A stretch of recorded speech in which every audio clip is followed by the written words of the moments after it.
திட்டக்குடி அருகே பள்ளி மாணவர்கள் மீது கார் மோதியதில் மாணவர் ஒருவர் பரிதாபமாக உயிரிழந்தார்.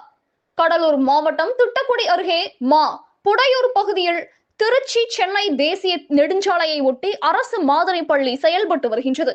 இந்த பள்ளியில் விருதாச்சலம் அடுத்த கட்சி பெருமானந்தம் கிராமத்தைச் சேர்ந்த லோகநாதன் என்ற மாணவர் திட்டக்குடி அருகில் உள்ள கிராமத்தில் தனது உறவினர் வீட்டில் தங்கி படித்து வருகின்றார்.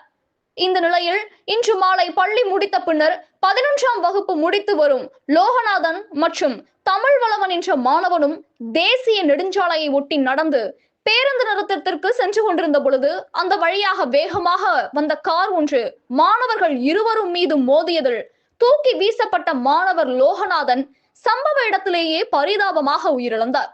மேலும் விபத்தில் படுகாயமடைந்த மாணவர் தமிழ் வளவனை அப்பகுதி மக்கள் மீட்டு வேப்பூர் அரசு மருத்துவமனைக்கு சிகிச்சைக்காக அனுப்பி வைத்தனர். இந்த சம்பவம் குறித்து ராமநத்தம் போலீசார் விசாரணை நடத்தி வருகின்றனர். விபத்தில் பள்ளி மாணவர் உயிரிழந்தது அப்பகுதி மக்களிடையே பெரும் சோகத்தை ஏற்படுத்தியது. கனவு தமிழகம் செய்திகளுக்காக கடலூர் மாவட்ட செய்தியாளர் வி மோகன்ராஜ்.